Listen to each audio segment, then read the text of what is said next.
السلام علیکم ورحمۃ اللہ وبرکاتہ۔ ہم دیکھ رہے ہیں آیت نمبر 219۔ یسألونک ماذا ینفقون قل العفو، وہ آپ سے پوچھتے ہیں کہ کیا خرچ کریں، آپ کہہ دیں کہ جو ضرورت سے زائد ہو۔ حضرت عباس رضی اللہ عنہ سے روایت ہے کہ جب فی سبیل اللہ خرچ کرنے کا حکم دیا گیا تو صحابہ کرام کی ایک جماعت حضور اکرم صلی اللہ علیہ وسلم کی خدمت میں آئی اور عرض کیا کہ ہمیں معلوم نہیں کہ کس قسم کے نفقے کا ہمارے اموال میں حکم دیا گیا ہے، سو ہم کیا خرچ کریں۔ اس پر یہ آیت نازل ہوئی۔ حضرت صلبہ رضی اللہ عنہ اور حضرت معاذ رضی اللہ عنہ تک جب یہ خبر پہنچی تو وہ حضور اکرم صلی اللہ علیہ وسلم کی خدمت میں حاضر ہوئے اور عرض کیا، یا رسول اللہ صلی اللہ علیہ وسلم، ہمارے پاس غلام بھی ہیں اور گھر والے بھی ہیں، تو ہم اپنے اموال میں سے کیا خرچ کریں۔ اس موقع پر اللہ تعالیٰ نے یہ آیت مبارکہ اتاری۔ قل العفو، آپ کہتے ہیں کہ جو ضرورت سے زائد ہو، یعنی جو عیش و نمائش کے زمرے میں نہیں آتا۔ عفو کا مطلب زکوٰۃ کے علاوہ ہے۔ نبی اکرم صلی اللہ علیہ وسلم نے فرمایا، اِنَّ فِی الْمَالِ لَحَقًّا سِوَى الزَّکَاةِ، بے شک مال میں زکوٰۃ کے سوا بھی حق ہے۔ جامع ترمذی 659۔ ایسا حق جو مال والا اللہ تعالیٰ کی رضا کے لیے خود مناسب جگہ پر خرچ کرتا ہے۔ اللہ تعالیٰ نے انفاق کے معاملے کو آسان بنا دیا ہے کہ وہی خرچ کریں جو ضرورت سے زائد ہے۔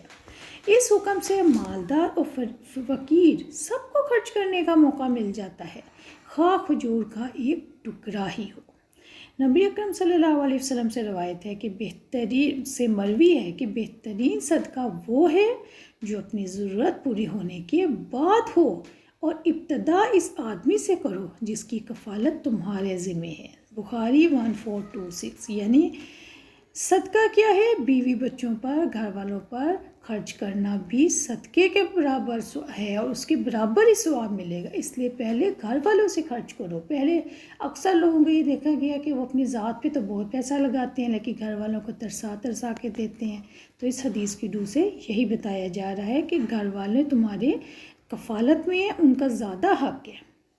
حضرت ابن عباس رضی اللہ عنہ سے مروی ہے کہ یہ حکم فرضیت زکوٰۃ والی آیت کے ذریعے منسوخ ہو گیا، یعنی آیت زکوٰۃ کے ذریعے اس حکم کی تفصیل بیان کر دی گئی کہ آدمی اپنے مال میں سے کیا خرچ کرے اور کن لوگوں پر خرچ کرے۔ یعنی جب اس کے بعد زکوٰۃ کی آیات اتری تو پھر یہ حکم ختم ہو گیا۔ انفاق کرنے والے کا دل صاف اور نظر پاکیزہ ہو جاتی ہے، افراد معاشرہ کے ساتھ تعلقات مضبوط ہو جاتے ہیں، اللہ تعالیٰ کی رضا حاصل ہوتی ہے اور انسانی نفس مطمئن ہو جاتا ہے۔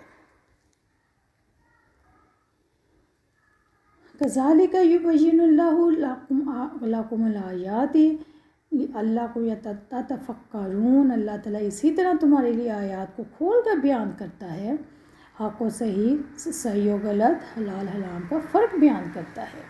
لعلکم تتفکرون، تاکہ تم غور و فکر کرو، تاکہ تم شریعت کے احکامات کو جاننے کے لیے غور و فکر کرو۔ اللہ تعالیٰ اپنے احکام لوگوں پر واضح کرتا ہے کہ وہ نصیحت حاصل کریں، دنیاوی زوال اور اخروی بقا میں غور و فکر کریں۔ اس آیت میں غور و فکر کرنے والا جان لیتا ہے کہ دنیا دکھوں کا گھر ہے اور آخرت عیش کا گھر ہے۔ جس کو دل سے یہ یقین حاصل ہو جائے وہ دنیا کو آخرت کے مقابلے میں کبھی بھی ترجیح نہیں دے گا۔ آیت نمبر 220۔ دنیا اور آخرت کے بارے میں اور وہ آپ سے یتیموں کے بارے میں سوال کرتے ہیں۔ دنیا اور آخرت کے بارے، یعنی تم دنیا اور آخرت میں غور و فکر کرو، دنیا کے تیزی کے ساتھ ختم ہونے اور آخرت کے باقی رہنے پر غور و فکر کرو، جو کہ جزا و سزا کا جہان ہے۔ وَيَسْأَلُونَكَ عَنِ الْيَتَامَىٰ، جب رسول اللہ تعالیٰ نے سورۃ نساء کی آیت نمبر 10 نازل کی، اِنَّ الَّذِينَ يَأْكُلُونَ أَمْوَالَ الْيَتَامَىٰ ظُلْمًا إِنَّمَا يَأْكُلُونَ فِي بُطُونِهِمْ نَارًا وَسَيَصْلَوْنَ سَعِيرًا، بلا شبہ وہ لوگ جو یتیموں کے مال ظلم سے کھاتے ہیں وہ اپنے پیٹوں میں آگ کے سوا کچھ نہیں کھاتے اور جلد ہی وہ دہکتی ہوئی آگ میں داخل ہو جائیں گے۔ تو ایمان والوں پر وہ آیت بہت گراں گزری. انہوں نے خوف سے یتیموں کا مال اور اس کا کھانا اپنے کھانے سے الگ کر لیا. ہم انشاءاللہ تعالیٰ آگے سورۃ نساء میں پڑھیں گے.